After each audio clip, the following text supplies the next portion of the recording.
Centenary. One day in early summer, the Fat Controller called a meeting of the engines. "You have all heard," he announced, "of the Finn clergyman." "Isn't he the one who wrote stories about us?" ventured Thomas. "Well done, Thomas," agreed the Fat Controller. "Sadly, he has now died. But this year it is 100 years since he was born." He paused. "To mark this auspicious occasion," he went on. "What's suspicious?" squeaked Percy, and then hoped the Fat Controller hadn't heard him. But he had. "Auspicious, Percy. It means important," explained the Fat Controller. "To mark this, or important occasion, I have arranged for a bust of the Finn clergyman to be unveiled here in a few weeks. Your duties will be adjusted so that you can all attend. There will be a very special visitor there to unveil the bust." Some time later, the Fat Controller spoke to James. "I have an important job for you," he said. "The crate with the Finn clergyman statue has arrived at the other railway. I want you to fetch it, please." James puffed off proudly. He felt even prouder when he began the journey back to the big station with the crate safely on a truck.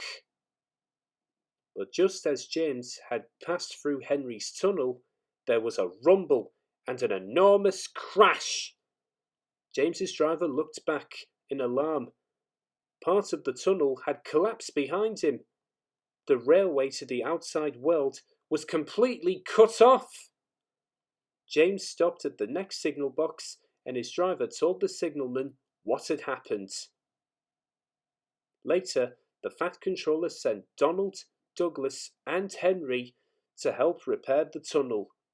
But until it was mended, no trains could reach the other railway from the island of Sodor. "And no engines can get onto the island either," pointed out Gordon. Pip and Emma are stuck on the other side of the tunnel, and they are supposed to bring the important visitors." On Thomas's branch line, the engines were worried too. "We've all got jobs to do on the day," said Thomas. "But what if no one can get here?" "Don't worry," soothed his driver. "Bertie and his friends are meeting all the trains on the other railway and bringing the passengers over." The Fat Controller gave orders to carry on as usual, but Gordon's trains to the other railway had to stop at the workstation. Bertie brought in passengers, but Gordon complained that it wasn't the same. Meanwhile, Percy had a smaller problem. "Why is everyone bothered about something that's broken?" he asked Toby one day. Toby was puzzled. "Broken?" he asked. "What do you mean, broken?" "Well," explained Percy, "the Fat Controller said it was bust." "What's bust?" "The Finn clergyman. Poor man," said Percy sadly. Thomas, listening nearby, laughed. "The Finn clergyman isn't broken," he chuckled. "A bust is a sort of statue, just the head and shoulders of the person." Percy cheered up at once. "Oh," he said, "that's all right then." "I just hope that everybody can get to see it," put in Toby.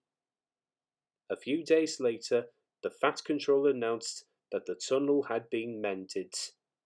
The inspectors worked through the night on their safety checks, and the first train allowed through was Pip and Emma.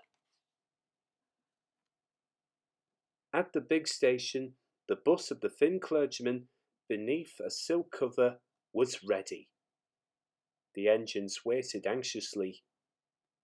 At last, Pip and Emma arrived, and the first person off the train was a prince. The fat controller greeted him, and after a short speech, the prince pulled a cord. The silk cover fell to the ground, and revealing a perfect likeness of the thin clergyman.